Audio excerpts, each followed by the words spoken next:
up, everybody? What's up, Alexis? Good to see you. Hey, Carla. Sheila, what's up? Vicky. Hey, John, how you doing today? What's up, Inner Circle family? I see you, Kirby. What's going on? Gary. Christina Burgess. Helen, what's going on? Giselle, hey.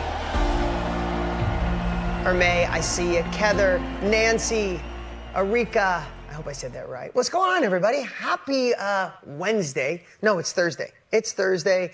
So I know some of you will be watching this as a replay, but it's great to see thousands of you here live. I see the chat. I get to see all your wonderful messages coming in here, and thousands of you will get to watch this replay. Nancy, good to see you. I see you going, ready for an inner circle today. So, you know, this inner circle, you know, I say it every time because we have some new people with us. So for everybody new, our inner circle family, welcome anybody who's new to this incredible family.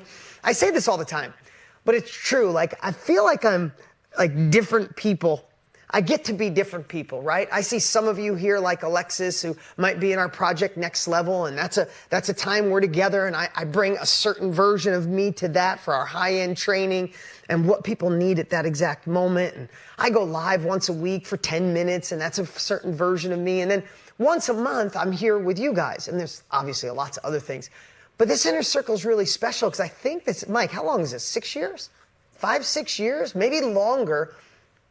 Every single month we're together, and I try to bring lessons that are and things that are going on in my life in this very month, right? Because life always changes, but it can't just be what's going on in my life. How does that relate to you? How does it relate to the outside world that's going on? How does it relate to how things are pivoting or shifting or moving? And they are. Right? How does this all come together? And then what I do is sit and type up and obsess and go in my journal. Or how does this translate into one of the 3 messages that I promised Inner Circle would be? Marketing, mindset, or momentum. And then I fit it into one of those categories, and I'm like, how does it affect absolutely everybody here? Who in here, as a part of Inner Circle, is in or on their way into the self-education industry? Raise your hand if you're in or on your way into the self-education industry. It's about 99%. It's pretty cool that Inner Circle has evolved to that. But I want to make sure for the 5% that maybe aren't, well, you should be, but it's okay. This is for everyone. And can we just say, you know, if I share what's on my heart, it's also know that it's backed by, I'm really an obsessive investigative reporter at this phase of my life. Like, I really am. I don't ever want to talk about something that I don't have experience in or I haven't learned from people smarter than me, right? And I want you guys, and I really want you to hear this, I want you to be prepared for where we are potentially going. And that's my goal today. My heart is really big today in that feeling because I was up. Again, I'm going to just say this. I get to be different people. Here, I feel like this is such a family. We've been doing this so long that I know I even have a different cadence on how I share. I'm just going to share from my heart. Last night, I was probably up from 1 o'clock in the morning all the way to this morning, thinking through everything that I've been gathering and feeling, and how does this relate to you? How does it relate to our mastermind students, our KBB, our Project Next students, our high-level students? How can I help? Because I get to have access to lots of great people. I never used to have that, but over the last decade, things change, and you get access to great people, and Tony and I are partners, and we're blessed to be able to pick the brains of Paul Tudor Jones and Ray Dalio and all these great people when it comes to finance, and then life, and then economists. So I want to share a little bit, if you don't mind, of where I think things could be going and how we can prepare. Would you guys be cool with that? And then, and most of you know, but I just want to share through this lens because I stayed up a lot last night thinking about it for my own family, for the people I love, and for you guys, my extended family. And then today, what I want to talk about is how do you shift your influence, which influence could be marketing and sales or messaging, right?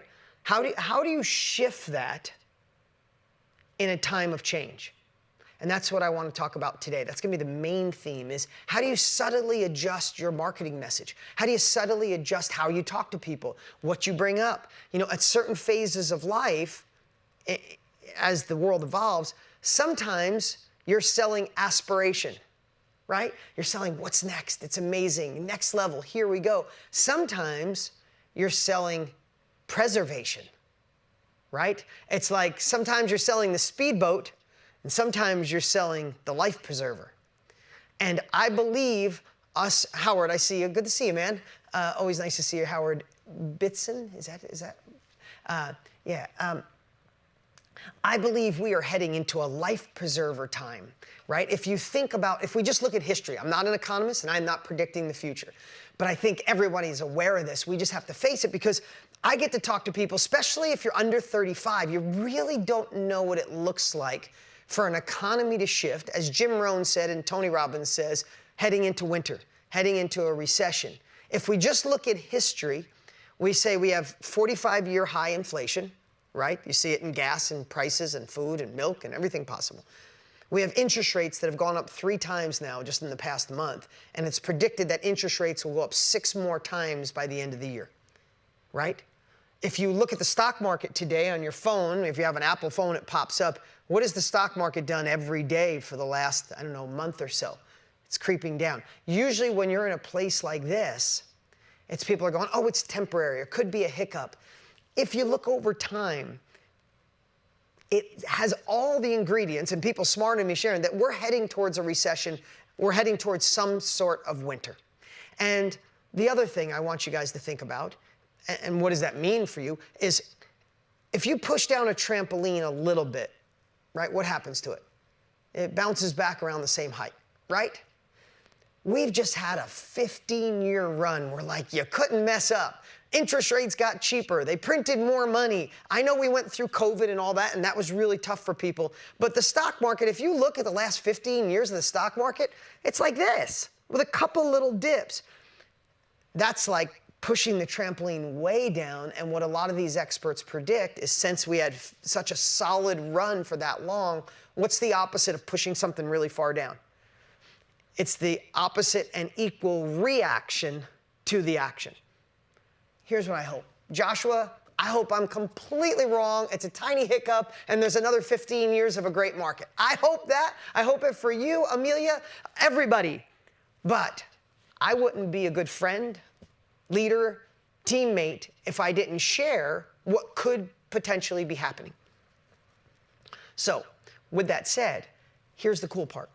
In 2007, when the world shifted the last time, when there was the savings and loan and banking issues and the crash, and every other house, if you're here in America, in your neighborhood was for sale or in foreclosure, when that happened, my self-education business exponentially grew. 2007, 2008 were some of the best years of my life up until that point.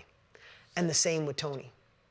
So one cool thing in the self-education industry, or even whatever industry you're in, if you're prepared, if you plan, if you know it's coming, especially this industry, it'll exponentially grow because more people will be home, more people will want help, more people will want to learn from people who've already been through it, whether that's helping your relationship through a shifting time, or selling, or living, or loving, or coaching, or mindset. When the world shifts, people reach out for help.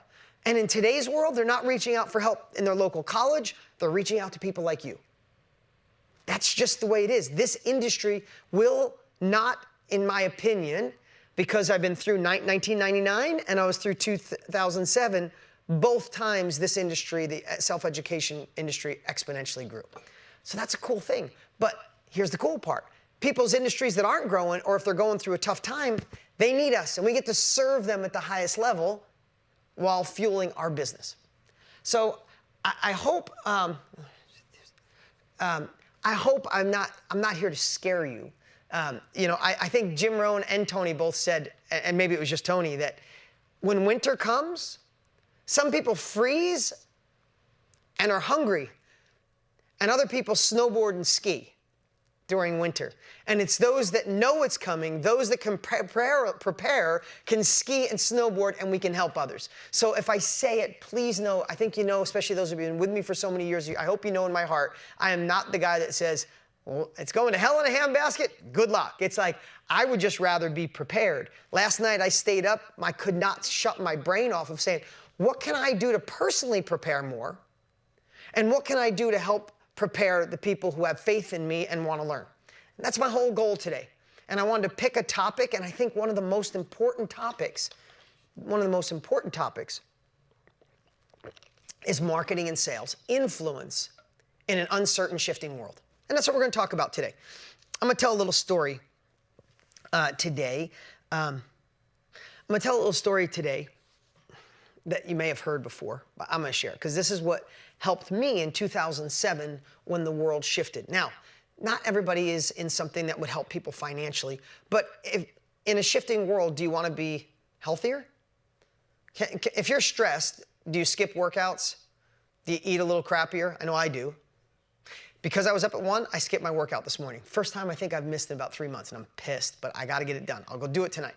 But it happens, right? Like, can relationships suffer? Do you eat wrong, right? Do you want to have a better mindset? Do you lose your purpose? Like, mostly all the niches, I can't imagine hardly any niche. Even if you teach art, piano, guitar, like when things go, you want that something different. You want that alternative. You want to find something. And I think that's why the tide rises, it lifts all boats. When things shift, this industry lifts.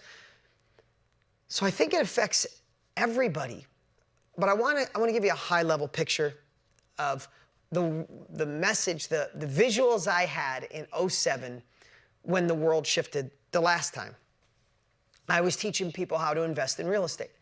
And I saw what was coming. It didn't take a rocket scientist to see, kind of like where we are now. And I was teaching people, and I was watching all the other competitors. Back then it was Carlton Sheets was my biggest competitor. And he had been on forever. And it was his infomercials, because there was no internet, that's why we had infomercials, were very aspirational. Get in real estate and get the second house and buy the extra car and go on more vacations. And wow, that's great for an aspirational market. But the world was shifting, and I was thinking less speedboat, more life preservers. And I'm going to give you this analogy, take it, adjust it, change the framework any way you want. But back then, and I really want you to hear this, this is what helped me be a really good marketer. I did not have the luxury of targeting my ideal client. It didn't exist. You couldn't go on, Howard, I know you know what I'm saying. I couldn't go on Facebook and said, I want single moms who do yoga and like peanut butter and jelly. Like, that's the target market I want to go after. And do Pilates after 5. Like, we can fine tune and narrow our niche so much. We could speak on Instagram just about our niche. We could create a Facebook group just about our niche. That didn't happen for Tony. And when I started, we couldn't narrow down our niche. We had to go on an infomercial and just broadcast to everybody who watched CNN or Fox News or was on the Discovery Channel or ABC in the morning. Like, it was just a wide net. Does that make sense? So if you can't, with that, I had to be intuitive or learn to be intuitive on what people were feeling. I really want you to hear this. I know this, I promise I'll bring this all back around. I had to be intuitive to what people are feeling. So here's the analogy I came up with. Think of the Titanic. It's in the harbor. Did it leave London? It was England somewhere, right? It's in the harbor. It is the biggest ship that's ever built. It is the fastest big ship ever built. It is the maiden voyage. It is gorgeous. It is light years ahead of anything that was ever created prior. That's, to me, that's like the economy over the last few years. It's aspirational. This is amazing, right? And if I were selling a seat on that, imagine you'd be like, everything I said, it's the fastest, it's the biggest, it's the most beautiful. It's got marble, it's got fancy food, it's got music, aspirational, it's perfect, right? That's how I'd sell it if it was like, the way I looked at it, if it was 2005 or 2006 before things turned, that's how I would sell that. But then after the Titanic hit the iceberg, would anybody care about the fancy meals or how fast it was or how beautiful it was? What would people care about once it hit, right? All they would care about is a lifeboat or a life preserver, safety, right? Look at everybody, survival, safety, the lifeboats, right? So what happens is, in 2007, the economy hit an iceberg. And here's what I noticed. I want you to hear this. All of my competitors were still selling aspirational. They were still selling faster boats and bigger dreams. And in my head, I'm like, I drove down the street the other day. Every other house, every third house in this neighborhood's got a foreclosure sign on it. I don't think anybody's thinking about the vacation home or the Lamborghini. I think they're thinking about your words: lifeboats, safety, survival, life preservers, right? So what did I do? I shifted. I wrote a book called Be a Real Estate Millionaire, but I shifted the contents. I was in the middle of writing the book, and I just wrote a book how to do one deal every month or one deal every couple of months. It wasn't about getting rich overnight. It was called a wholesale process, where you found really good deals either through foreclosure or other ways, and you sold them to investors, not selling to the average public, because was the average, if you don't remember it, the average public, Nancy, you probably know exactly what I'm saying. You keep shaking your head. Do you remember, was anybody buying a house in 2008? No, everybody was like, I'm not buying crap. I don't want to see where things are going. So everybody's like, how can you sell real estate? Guess who was still buying real estate in 2008 and 2009? Investors. I bought like 500 houses in 2008, 2009, 2010, right? So what I did was I taught people, this is not a time you're going to get rich for doing nothing and buy a house like you did 6 months ago and hold it for 6 months and it's worth more, because appreciation wasn't going up, but investors were buying. So I taught people how to go find cheap deals, cheaper than everybody else, and just make a little bit of money in between, 3, 5, 10 grand most, and hand it off to an investor. And guess what I did? I sold life preservers.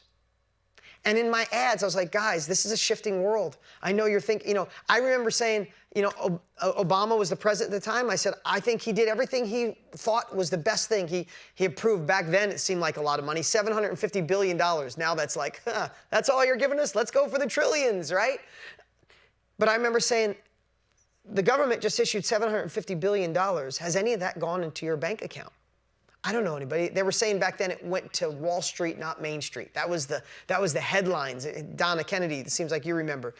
And I said, if that's not positively affecting you, I don't have a way for you to get rich overnight or make millions, but I have a way to preserve yourself in this shifting world. And in that year, most of my competitors went out of business. They stayed aspirational. I turned to life preservers. And over that 3-year period, I went from being one of the guys in that space to I owned the entire space. When the dust settled, there was no one else in the industry but me. I became the biggest real estate educator in the world. Be a Real Estate Millionaire went on to sell over 1 million copies. I don't think there's another real estate book, I don't know one, we can't find one, that has sold over 1 million copies. And we changed lives all over the country. And at a time where people were struggling, there was nobody using my book. I shouldn't say that. We had some really successful, took it to a whole nother level. But we helped so many people survive and thrive in winter, rather than showing them how to get rich for doing nothing.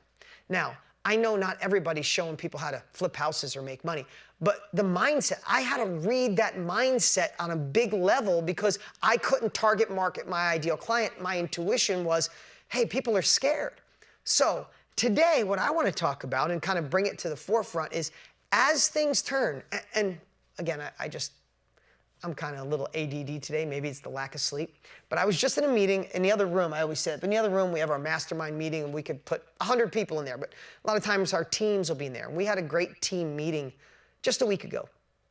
And as I talked about how the world is shifting and how we can serve you and serve our high-ticket academy clients and Project Next Level and all of the Mastermind Academy, how do we serve you?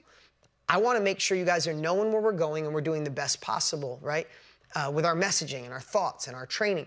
And as I'm talking there, I realized everybody in the room that was under 35, especially those in their 20s, we have a lot of young, amazing people on our team, were like, yeah, nobody's really talking about that. None of my friends are. And I'm like, I know, I get it, because we all get naive. And even some of us who went through it get amnesia on how things really shift. They don't kind of shift. Gary, I see you shaking your head, right? You have friends that have amnesia, like, oh, it's not that big a deal. And then you fast forward, especially people that are in the banking business or the real estate selling business, things shift. It doesn't just keep going faster, quicker. So I'm sharing that because what I want to do today is just give you a subtle way to step back a little and say, okay, as I sell my product, as I sell myself, as I start messaging more or do videos or influence or write an email, how do I write and lean into, and you heard me say this a lot, and I would write this down if you could. Yeah, like having a baby. That is so true, Alicia, even though I don't know what the pain is like. But my wife was like, ask a mom 2 weeks after having a baby. It's like, never again. Wait just 11 months. It's like, we should have another baby. It wasn't that big a deal. It's like, I watched it. It was a big deal, right? So anyway, I digress. But write this down. We must always enter conversations that are going on in the mind of our prospect. I'm going to add something to it. This very moment. Right? That's the slogan for today. We must enter conversations already going on in the mind of our prospect today, at this moment. Because over the next 3 to 6 months, I believe the internal conversation, like the one in my head all last night, is changing. Yes, we went through COVID. That was a shift and definite uncertainty. Yes, it's so sad that there's a war going on in the world right now, and I send prayers every single day. I wish I could do more. There's a lot of craziness going on in the world. But I think we're going to add winter on top of it. And when that happens, conversations definitely change. Let me ask you, raise your hand if someone in your life mentioned gas or grocery prices in the last week. Raise your hand if someone's talked about gas or grocery prices in the last week. Raise your hand if anyone has talked about it looks like the economy's shifting or worried about the stock market or your 401k. Raise your hand if you've had anybody talk about that in the last week. That's about 80%, 85%. The first one was 100%. So, if conversations are changing, should we be altering our conversation and our influence tactics? Right? And that's this is really today, like I said, this is family hanging out. This is where it all starts. It all starts with like the awakening, the awareness. That's a better word. It all starts with the awareness, because here's what I know, and I'll watch this because I've been through it now. I will watch companies that think that whatever they do works. And especially a lot of online marketing companies that have been in business for 10 years or less. Mark my word, you're going to watch a lot of them will disappear because they won't realize that if they don't change their marketing, if they don't live in the mind of their prospect, they will start. It's like being on a treadmill and you're running on 4 and you're hoping to get someplace. But you're not getting anywhere. You're just running in circles, and they're just turning the treadmill up to 8 and wondering why they're still not getting anywhere. A lot of these companies will work harder and faster, but they won't change their messaging. And because of that, they'll miss out. And if you are aware of it, and it goes back to love what we do so much that we feel bad if we don't get people to say yes. I love Inner Circle so much, and I don't even sell Inner Circle that much, and you get this if you're a part of mastermind.com, you're here too. We have to push this more. I don't, because I'm so busy, but I feel bad for people who aren't a part of this family. Who loves being a part of this Inner Circle family? With the casual way we come together on a monthly basis, plus all the other perks and all the other things you get, right? Remember to love what you do so much that you'd feel bad if people don't use it. Because I feel that about everything. I feel that about all of our events. I feel that about Project Next. I feel that about our High Ticket Academy and our Mastermind Academy and everything we do. I want to love it so much that if you need it, man, it's exactly where you need to be, right? So remember, keep that part. And adjust what you do if you need to help people in this shifting time as it's coming. So what happens when the world shifts? Thank you, Helen and Carmen and Shira and Steph and Kirby and Natalia and Natasha and Nancy and Stella. So a couple of things I want you to think about. In a time of shift, I want to take away the thought that you need a new tactic or strategy. And I just want to tell you to open your heart more. Here's what I believe in times like this. Be even more transparent. I know I love to sell the products that I have. But when we have a conversation like this, and I'm transparent, it's not by design, I just am, and tell you that I stayed up for 4 hours last night worrying about this, or I tell you a story about my son Brody, or going on with my daughter Bree, and when she's trying to get into a school. When I tell you that, it's not a ploy, it's the truth. But don't we feel like we get to know each other better, right? Rather than me coming on and say, today in slide one, we're going to be talking about the shift of sales. In this market, you'd be like, okay, give me this thing. But Vicki, doesn't it feel like, I mean, I hope we feel like we have a relationship, Helen and Mary Leo and Irma, and like, I hope you feel like we have a relationship. I hope you know that I might not hit it out of the park for everybody, but I'm doing my best to read your comments, see what you're going through, know what you're feeling, and then see the outside world. And what I bring today is just real life stuff that's allowing me to thrive in my businesses even when things shift. And I want you to model that and rob it. If I was too technical, if I didn't open my heart, if I was too methodical in everything that I shared with you, even though the information could have been perfect, would it actually stick in your life? I hope my transparency allows you, Gary, to go, fucking guy gave me another great fucking hour of my life. I'm so glad, excuse my language. I'm not trying not to swear. I told my son I wasn't going to drop any F-bombs anymore. They pop out sometimes when I get excited. I dropped one on him yesterday, and he looked at me like, Dad? I'm like, damn it. I was just really excited for him. I was really excited for him. I'm going to tell you another story, too. I got another personal one. I'm going to share something. Okay, that's why I dropped an F-bomb yesterday. I'm going to just tell you the story in a moment. But I'm sharing this because sometimes we feel we have to get better at the strategy, the tactic. I have to be a better salesperson. I have to close down. Really? You just got to open your heart a little more. Be transparent. You know, I talk about the M&M close from the movie 8 Mile, right? If we enter conversations already going on in the mind of the prospect, if we open our heart more, if we have more transparency, we get to do that. And those that didn't see the movie, it's Eminem. He's going to battle I don't know, I don't remember. He was battling this other guy that should have just beat him bad. He's the only white dude. He comes from a trailer park. And in these rap battles, I mean, it's brutal. They just like, I don't know any better word than like dogging each other, like telling each other how bad they are, right? And that's how they battle. And he goes to get to battle, and he gets to go first. And what Eminem does, he enters a conversation already going on in the other guy's head and ruins it. He takes away all his power by going, you're right, I'm white trash. My mom lives in a trailer park. My mom is this. This guy slept with my girlfriend. This guy kicked my ass 2 hours ago. And he tells all the negative stuff. He takes all the power away. And when the other guy goes to rap, he's got nothing left. He's got nothing to say because Eminem took all his power away. And the guy's like, and he dropped the mic. Eminem wins. Yay, everybody cheers. Cool movie, right? But that's really how we have to think about it in life. You already know your client because in most cases, it was you of a year ago, or you of 3 years ago, or you of 5 years ago. Is that true? Dig back in and remember those fears. Remember what you needed to hear. Remember what you wanted to hear. Remember what you needed.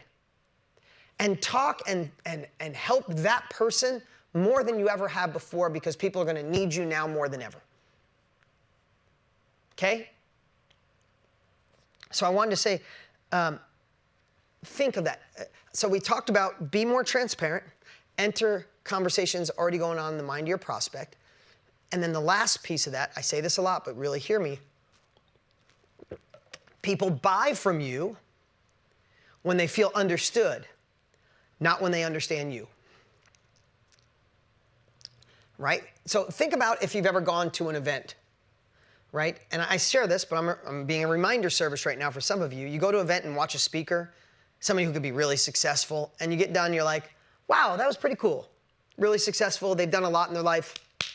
Good job. And then there's another speaker you watch, and you're like, oh my God. She's like reading my journal at night, and you're like taking notes, and you're like, oh my God, I gotta do that. I have to do that. And then you go a minute later, you're like, yes, that's me. You know, like Tony does that to you. I hope I do it to other. The difference between the two, one made you understand them, and they were cool.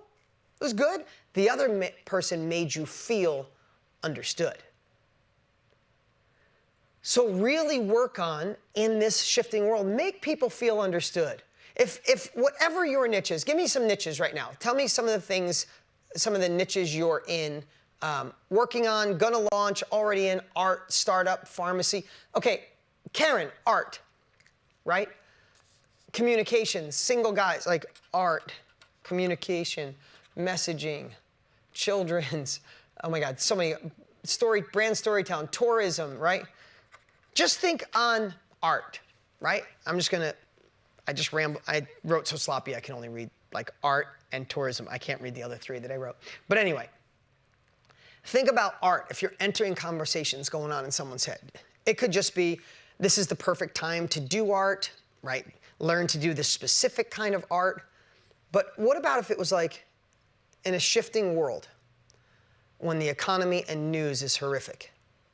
Wouldn't you love something that filled your heart, that got you lost in space, that allowed you to meditate while you create? I've seen for me personally, art, which is true, I'm saying about me, art is the perfect meditation for me. And if you'd like to learn, blah, blah, blah. You see how you shift a message in that, right? Tourism, right? If you're teaching people on tourism, maybe you're teaching people how to travel on a budget and still get not the what they get, but the experience. So if I was doing tourism, I would be promoting all about the experience. I mean, let me just ask you guys, what are the most important things in your life? Are that the things or the experiences? Things or experiences? Would you give up the things for amazing experiences? Yeah, look at, I don't have to, hands down, right? Everybody. There's not anybody that's saying things, everything, right? So if I was promoting tourism in today's world, I would have a similar type of message in a shifting, uncertain world. Isn't it time we stop thinking about things and start thinking about experiences? Right? Helen, I see the thumbs up, right? Like, that's what I'm talking about today. It's the same thing. You're still teaching art or tourism or all the other things that I can't read right now, right? But we're just going to subtly shift them, because you might have been thinking if you're in art or tourism, you're like, oh yeah, Dean shifted, but it was about making money. Did I just shift something that has nothing to do with money, two of them, art and tourism? Because your conversation's already going on in their minds. People are thinking, I don't know, should I travel? Things are changing. No, I need an experience with my family because it's been stressful. Should I really take art now? I'm so busy. Yeah, I have to, because I can't even find 2 minutes for myself. But if I dedicate 3 hours a week to art, I'll do nothing else. I'll shut off my phone. I'll put on the canvas. I'll get the paints. I'll get my hands dirty, and I'll just lose myself in this canvas. Right? And Paula, I see you up there. Good to see you. And then think about, if you're entering conversations that are going on, how to carry that through line all the way through, right? So as you have a headline like that, how can you use, that's the first part, enter a conversation already going on in the mind of your prospect. The second part is be more transparent. If you had an amazing experience traveling and you're a part of tourism, tell it. I went to this, listen, I'm gonna tell you a story on travel, okay? I'm gonna do travel, and then I'm gonna tell you this other story. Biggest lesson of my life, no joke. My son Brody is 4 years old. He's gonna be 14, this is almost a decade ago, 10 years ago. And I wanna do my first father-son trip, okay? So I planned this out. I'm gonna take him to Legoland in San Diego. And after Legoland, I'm gonna fly up to another part. I chartered a plane, a private jet a decade ago, and I'm gonna take him, he didn't know what the difference was, right? So, and then I'm gonna take him to monster trucks, you know, the trucks with the big old wheels, and they're in the stadiums and they leap over everything. And then I'm gonna take him up to watch these monster trucks. So I got this whole thing planned, and I got it dialed in, just me and my 4-year-old boy. I just saw the pictures the other day, that's why I remember. You know how the memories pop up on your phone, and then you cry like a baby because he's 14, almost 14, and he was 4, and he was this sweet little boy, and I was holding him, and now I go to give him a kiss, and he's like, my hair, Dad, my hair. I'm like, "Argh." Anyway, I digress. So I charter a plane. I get awesome hotel rooms. We go to my favorite places to eat, and he's a little man, and he loves food, and I took him to all my favorite restaurants. And we went all these spots. And in between, we were in San Diego. Anybody ever been to Cardiff by the Sea? Anyone ever been to Cardiff by the Sea? Mary Lou, Deborah, Lisa, Helen. It's between San Diego and just above Del Mar. Cardiff by the Sea is there's a little Italian restaurant down close to the water. And they got my favorite food. If you ever go, it's called, not Potenza. It might be Potenza. It's something like that. It's the only Italian restaurant right by the train tracks by the water, if you're ever there. And if you like squid, I'm Italian, I grew up eating pasta. It was pasta with squid, stuffed squid on top. I'm saying it now, I'm so hungry right now sharing that with you. It was so good. So I take him there, and when we get done, we walk across the train tracks, walk across the beach, the road, and we go down to the beach. And we start getting the sand crabs. You know, and the water comes up and the water goes out in the ocean, all the dots, you dig up the sand crabs. We're digging up sand crabs and we're trying to find the biggest ones. And I found a little can and we're putting them in. And he's like, Dad, I got another one, Dad. I got all these pictures. You know, I should find it and show you because I have all the pictures from this. And then, so we do this amazing trip. I get done. I get him home. I was like, how's the trip? He's like, so good, so good. We're on the plane ride home. And I said to him, so tell me, what was your favorite part? How'd you like our hotel room? Oh my God, was that pasta so good? You like pasta? How about when we were at Legoland? We did cool shit. And when we went up and the monster trucks and all this stuff. And he's like, the sand crabs were awesome. To this day, I can still cry because my life changed that day, and I've shared this with all my friends. I have a dear friend, John Langbine, who's an amazing father, and he texts me pictures all the time, and he calls them sand crabs. Everything is sand crabs.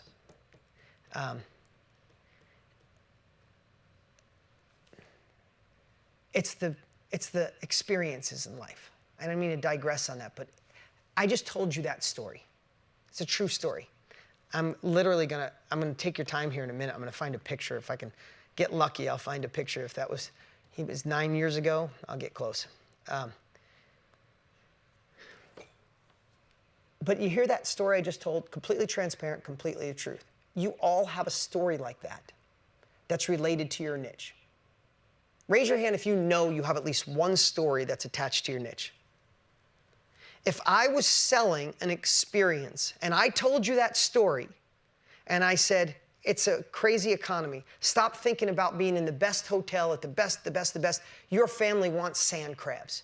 And that's what I want to suggest that you guys do. Here are 4 vacations that you could choose on a budget and you can have a sand crab experience. Isn't that better than when you work with us? We've been in business for 62 years and we can put you on this and we can, it's like, oh, I just want, people want to feel, just make them feel by telling your story, right? You don't have to overthink it. You don't have to overthink it. I'm going to find this picture. I know no, maybe not. All right. If I can find it, I want to show you so you don't think I'm just, too many pictures in your phone. I'll send it later. But think about your story and your transparency. The other thing I want to share with you guys is when you express yourself, people, could you feel my passion on telling that story with my boy? I could have brought myself to tears if I thought about sand crabs a little more because I don't do enough. Like, as I said it, I realized I need to do more sand crabs with my son right now. Like, literally, I'm not just, transparency. I'm like, I'm screwing up right now. I'm a little too busy. I need, like, I want to go pick him up from school right now and go freaking do something that's sand crab related. No exaggeration. That's how I feel in my heart this very second. That means I know I'm going to do something with him. It doesn't have to be elaborate on a private plane. Like, I go do something that feels like a sand crab moment for my 13-and-a-half-year-old, right? But when you can feel that, when you express yourself to the fullest, like the passion you have, let it come out. I hope you felt my passion about that story. What if I told that story and I was kind of like looking down or had low enthusiasm? Yeah, me and my boy, we went up to Florida, we went up to California, and then, like, it wouldn't have had the same punch to it, right? So tell a story with enthusiasm. Here's something I love, and I heard this a long time ago, and I want you to hear it and really think about it. We are our best selves, I believe we are our best selves when we are selling. I just sold you on that story. When you're selling something, when you're telling people about about your favorite restaurant or favorite movie or favorite experience or the love of your life, or you want them to go read a book, do you go, yeah, I read this book the other day. It's pretty good. You should probably go. Or you're like, oh my God, this book. When you're in the first chapter, not so good. Third chapter, oh my God, right? You are this animated, full of life, excited. But here's what happens when you go to sell your thing, Katie or Lisa or Adam. Sometimes when we go to sell our thing, we get in our head a little bit and that enthusiasm goes away and we become a little bit of a robot. It's like, oh my God, I did this. It's like you tell that story about sand crabs and then you go to sell and you go, and if you'd like to work with us, we are counselors for people who travel and I'd like to work with you for $97 a month. I'll make sure you have more experiences with sand crabs. Thank you. Click the link or do whatever the thing is on this page, right? Like we go from this passionate person of expressing ourselves and then we go to sell something. And it's like, doop, robot, I lose my enthusiasm. I'm afraid to ask for the money. No. If you truly can help someone experience sand crabs, live that moment and get them to say yes. I found it. I couldn't help myself. Ready for this? Can you see this on camera? Look at that. That's my little boy with sand crabs in his hand. Is that amazing? Right? If I was selling tourism, look at this. I got all kinds of pictures from him that day. He was probably 3. Wow. There he is digging in the sand. So I share that with you because, look at, I love that picture. I chartered a plane. I did all that. What does he remember? Sand crabs. You need a sand crab moment for your niche, whatever your niche is. You need your thing, okay? That's how you enter conversations. That's how you be transparent. That's how you sell. Let me ask you something. If I said right now, I told you the sand crab moment, and then I said it triggered something in my life, and I knew I needed to create something for someone to create those moments in their life. And if you become a part of my $47 a month mailer, every month, I will send you an affordable place you could take your family and have a sand crab moment. If you're ready for those experiences in a shifting world, click the link below.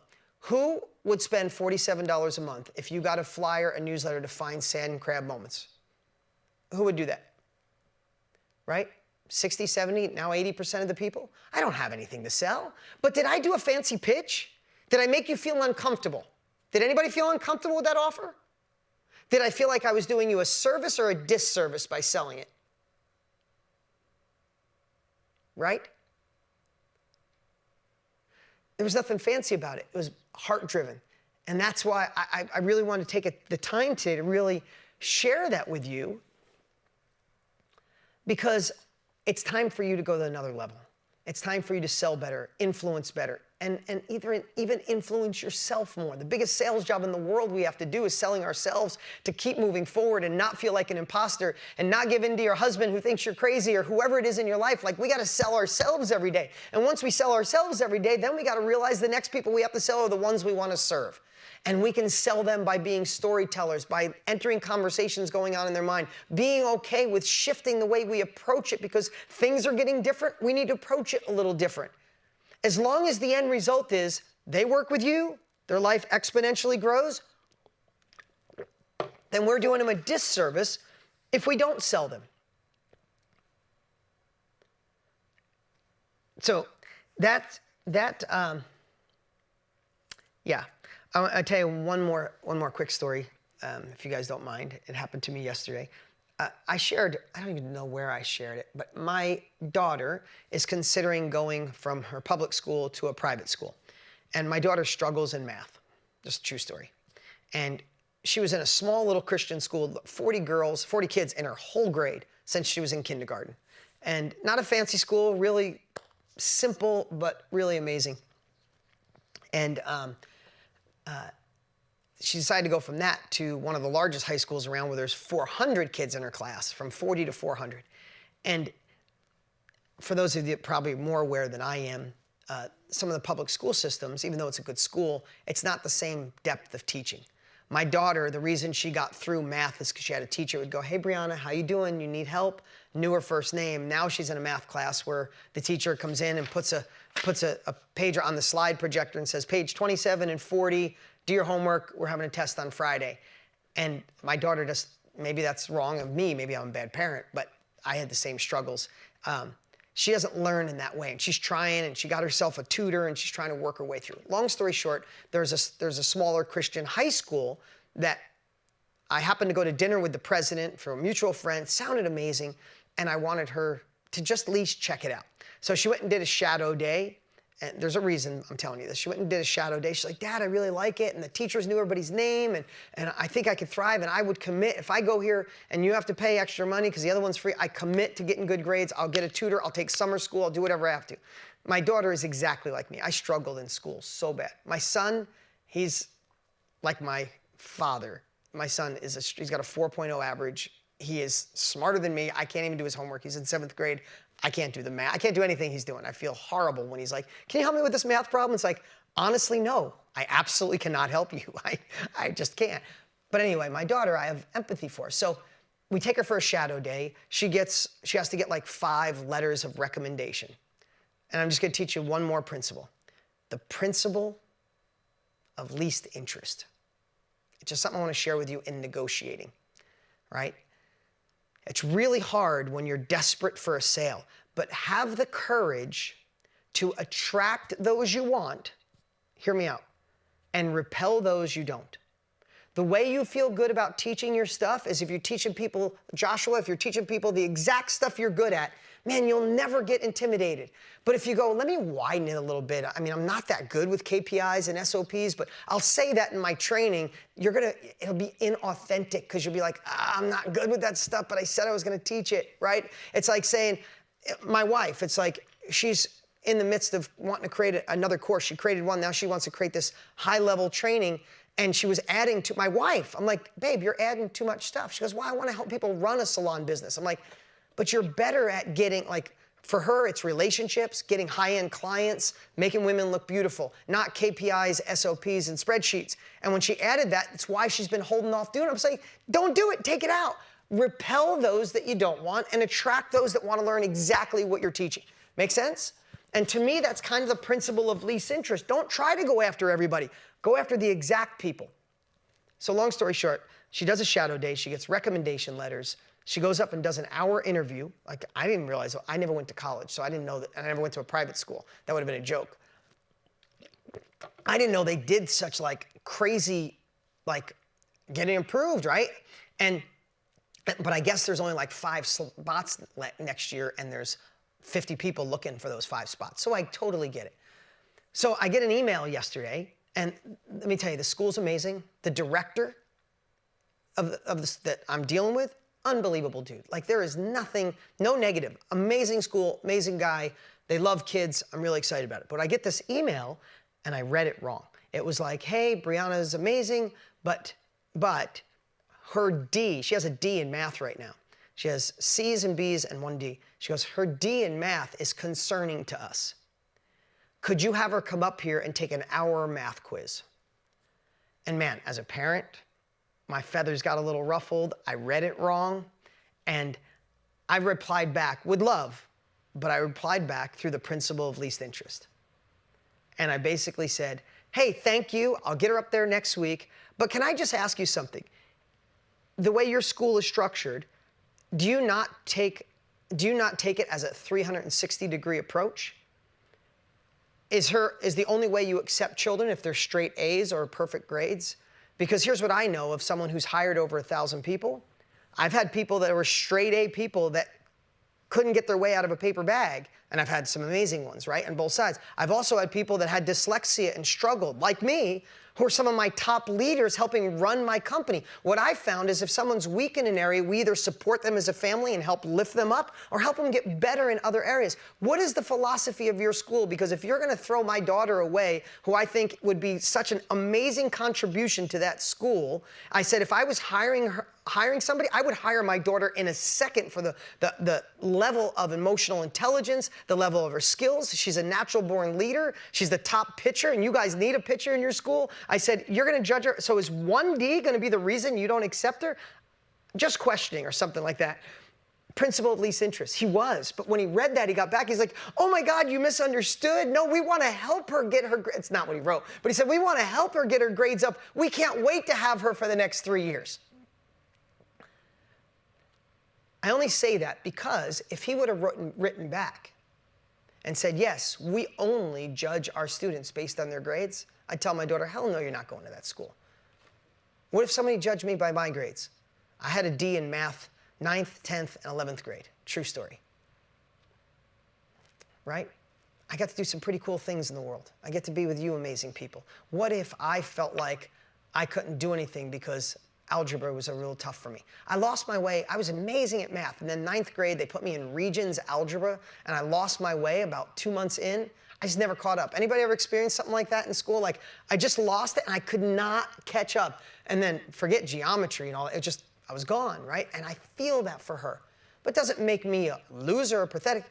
My only point is, I had the nerve to say what was on my mind and repel that school. If you're someone that's a school, and they're not, they're amazing. If you're a school that's just gonna judge my daughter based on her grades, when I believe my daughter's emotional intelligence is probably that of a 25-year-old who's a born leader who doesn't like, she doesn't have a leader like, look at me, I lead. She's that quiet stealth. You see her on her team and she's walking over to her teammates and they're high-fiving her. Like, she's got this cool essence about her, right? So I had the nerve to say, hey, if you're upset, let's go away. And what did that do? It closed the deal. So have the nerve to say what was on your mind. Have the nerve to push away people who aren't aligning with you, because the ones that do, oh my God, they'll come running. And then you'll have this confidence to go, I am teaching people the exact thing that I teach, that I love to teach. You guys feeling this today? I was all over the place today, guys. I told way too many stories, but you're my inner circle family. I appreciate you guys so much. What my whole purpose was for today is the world is shifting, but that doesn't mean we have to shift. The world is changing. We could be going into winter, and instead of freezing, let's snowboard and ski. Let's prepare ourselves. Let's get more in our hearts. Let's go deeper, harder, stronger on launching your course or getting it out there or going live more or doing your sales video. Do it through your heart. Do it through empathy. Do it through caring. Tell your sand crab story. Tie your sales to the sand crab story. You have your own, and all the different niches that came in, you have your own story. Get into your heart. Lean into people's thoughts. Finish their sentences. Let them feel understood. Adjust what you're doing and watch how you can thrive in a shifting economy. Guys, I appreciate you so much. Thanks for hanging out with me for an hour. Remember, you can always watch the replay. Oh, also, be on the lookout. In the next 2 weeks, we're going to do a State of the Union on, if you're a part of mastermind.com, all the new changes, the new looks, the new features, all that stuff is coming. It's so freaking cool. I'm geeked out on what you guys are going to see and have access to, and the visual. The team has been working their butts off for like 8 months. So we're going to do a little State of the Union and do like a big reveal of what there was and what we have now and all these cool features. And you know how much more it's going to cost you? Nothing. So cool. Just show up. There's nothing for sale. We just want to show you all the cool stuff we did and then show you how to use it so we can crush this year going into this changing world. Guys, appreciate you so much. Have an amazing day, and we'll see you next month on The Inner Circle.